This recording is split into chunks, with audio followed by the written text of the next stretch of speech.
Sculpture in Port Angela. Thought I'd show you some of the paintings at my friend's house that I've done over the years. As we get started, this is what I did with the kids, and they picked out all the different creatures we put on it. I don't think I've ever seen The a sunset from beautiful here. sunset on the beach. It's Really? always been I did some cloudy or, painting, you we know, did some no juggling. Dobby, The dogs something. had an incredible day, Pretty stunning. and Yeah, or like the so sunsets over beautiful the there. hills over there, And they over Yeah, the really this is a water. good time of year for saved. it. This is where I decided to switch directions and paint the Olympic National Park behind us in Morris Creek. There's Dobby living his best dog life, and took stalking Dobby, and finally them chasing each other and having an amazing night. Here, so like when it actually comes over the edge, The it's pretty. sunset was delicious. We then traveled over to Port Townsend, went for a cold water swim. Ah, it was delightful. And then visited a store, an art store in Port Townsend called Art Toolkit. And it is awesome. It's a really neat setup. Right down in the downtown core, there's this beautiful little space that just was a delight to look through. They have some really beautiful, high quality stuff I like to look at.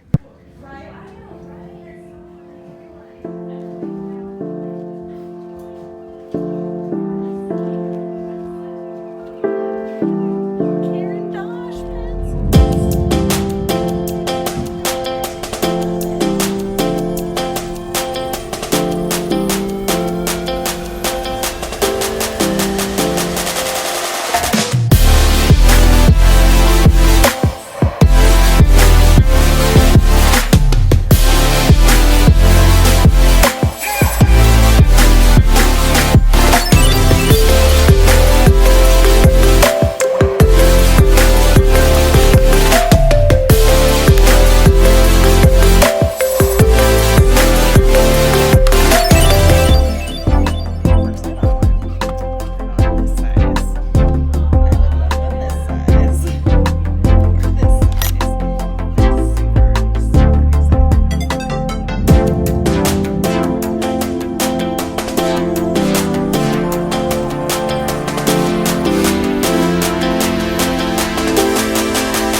We are home from Port Angeles, and we had such a good time.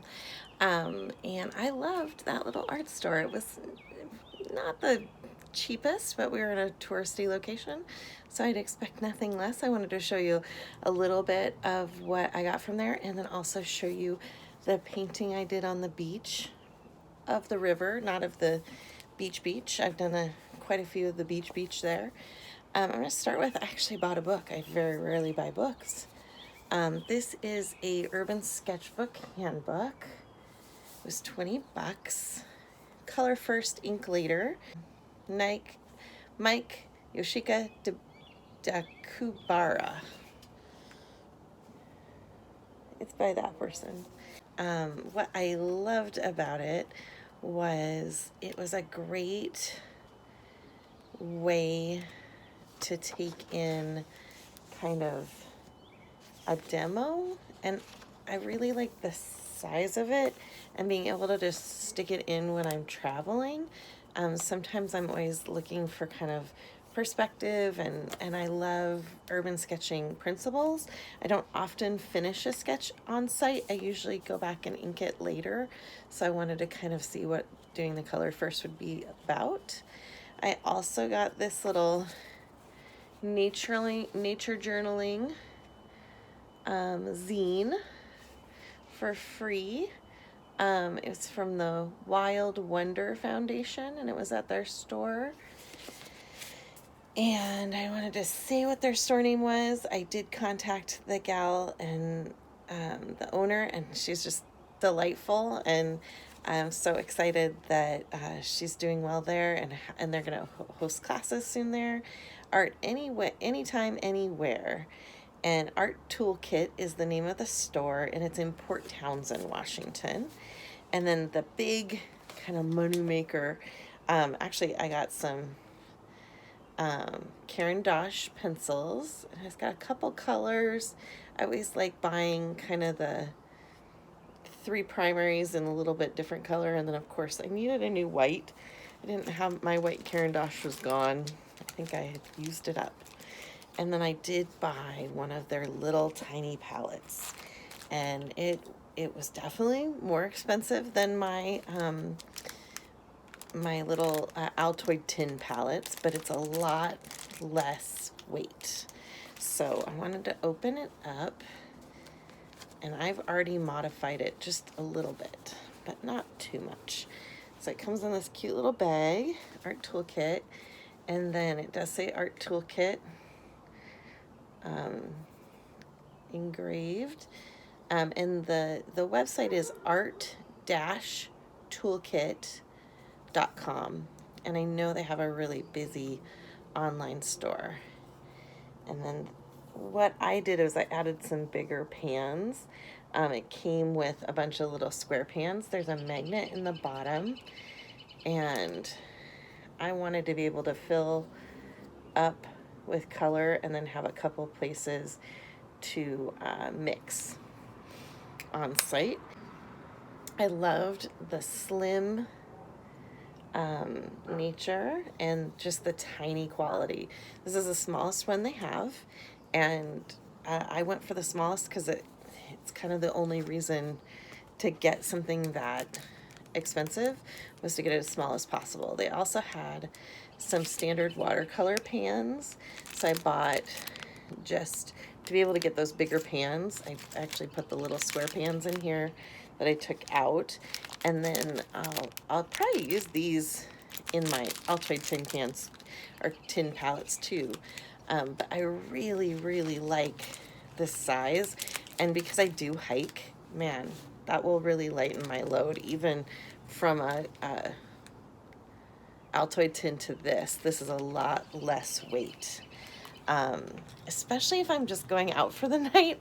I actually didn't think about it as a hiking palette as much as like a going out to fancy dinner palette and sneaking in a little art on the side.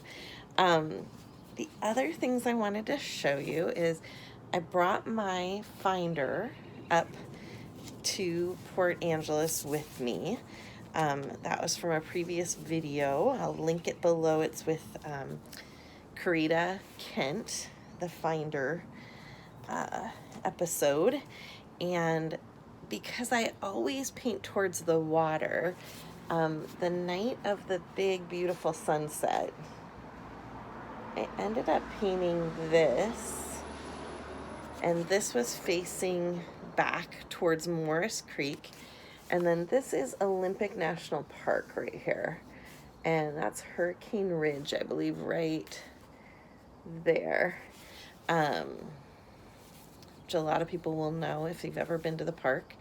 They have this little beautiful bridge in their neighborhood, and it's kind of on a kind of golf coursey area, and I just wrote sunset at the beach in Port Angeles, Morris Creek, and the date. And I just really enjoy this loose quality I got. I did go back. I think the only thing I added to this at the end,